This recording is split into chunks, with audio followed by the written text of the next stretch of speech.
Hello everyone, তো দেখো আজকে হচ্ছে ভেজিটেবল বিরিয়ানি বানাবো, তো সেটারই প্রিপারেশন নিচ্ছি সকাল থেকে। কেননা অনেক রকমের সবজি দেবো, আবার দুপুরে রান্না বান্না করবো, রিয়াদকে খাওয়াতে হবে, আবার অন্যান্য বাকি কাজকর্মও আছে, আবার রাত্রিরে রান্না করব। মানে তার জন্য ভাবছি একটু গুছিয়ে রাখি, একটু গুছিয়ে রাখলে আর কি সুবিধা হয়, সবজি ধুয়ে কাটতে অনেকটা সময় লাগে। আর সবজি কাটা থাকলে রান্না করতে বেশি সময় লাগে না, কাটাটা ধুয়ে পরিষ্কার করাটাই বেশি ঝামেলার কাজ আমার কাছে মনে হয়। আর তার জন্য দেখো অনেক রকমের সবজি দেবো, তাই হচ্ছে সকাল থেকে প্রিপারেশনটা নিয়ে রাখছি, রাত্রে রান্নাটা করব আর কি। আর এই যে কিছু খেতে ইচ্ছা করলে একা হাতে সব কিছু করতে হয়, তো তাই মানে করতে ভয় লাগে আর কি, একরকম মানে একা হাতে সব কিছু করতে হয়।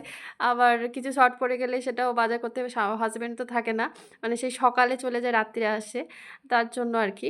তো দেখো টক দই সব কিছু নিয়ে টিয়ে এসে সকালবেলাতে হচ্ছে আমি সবজি টবজিগুলো কেটে রেখে দিয়েছিলাম, আলু ভেজে রেখে দিয়েছিলাম, আর ফুলকপিটাও কেটে ধুয়ে সুন্দর করে ভেজে রেখে দিয়েছিলাম। আর এখন দেখো সুন্দর করে গরম মশলা পেঁয়াজের ফোড়ন দিয়ে আদা রসুন বাটা সমস্ত বেশি গুঁড়ো মশলা দিয়ে বেশ করে মশলাটা কষিয়ে একে একে সবজি অ্যাড করলাম। অনেক রকমের সবজি দিচ্ছি, বেশ করে সবজি দিয়ে করব আর কি। যেহেতু শীত শেষ হয়ে যাচ্ছে, এই ধরনের সবজি আর পাবো না আর কি। মটরশুঁটি, ক্যাপসিকাম, গাজর এগুলো সব শীতের সবজি, আর টমেটো, এগুলো সব কিছু দিয়ে এখন ভালো মতো করে সবজিটা ফার্স্টে আমি কষিয়ে নিই, কারণ সবজির একটা কাঁচা গন্ধ থাকে, সেটা চলে যাবে আর কি। তো সুন্দর করে সবজিটা ক্যাপসিকাম দিয়ে, ক্যাপসিকামেরও একটা গন্ধ আছে, মানে ভালো লাগে আর কি গন্ধটা। তো যাই হোক সব কিছু দিয়ে সুন্দর করে সবজিটা ফার্স্ট আমি কষে নিলাম, আর সাথে কিন্তু আমি টক দইও ফেটিয়ে দিয়েছিলাম, 2-3 চামচ টক দই ফেটিয়ে সবজির উপরে অ্যাড করেছিলাম, এতে করে ভেজিটেবল বিরিয়ানির স্বাদটা বেশ ভালো হয় আর কি। আর তারপরে দেখো ওপর থেকে চাল, আর সকালবেলাতেই আমি ছোলার ডালটা ধুয়ে ভিজিয়ে রেখে দিয়েছিলাম, আর ছোলার ডালটা উপর থেকে দিয়ে দিলাম।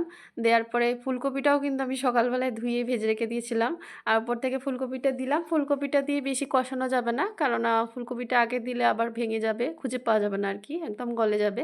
তাই উপর থেকে দিলাম। উপর থেকে দিয়ে দেখো বেশি নাড়াচাড়া করলাম না। আর এখন পরিমাণ মতো জল দিয়ে আর ফ্লেভারের জন্য কিছু গোটা কাঁচা লঙ্কা দিয়ে দিলাম। আর এই যে দেখো গরম গরম ধোয়া ওটা ভেজ বিরিয়ানিও বলে, কেউ শুকনো খিচুড়ি ভাতও বলে, ভীষণ সুন্দর গন্ধ উঠেছে, পুরো বাড়ির গন্ধই রমরম করছে। মানে গরম মশলার গন্ধটা বেশি আসছে আর কি। তো যাই হোক আজকে রাত্রির খাবারে এটাই বানিয়েছিলাম, ভীষণ টেস্টি হয়েছে।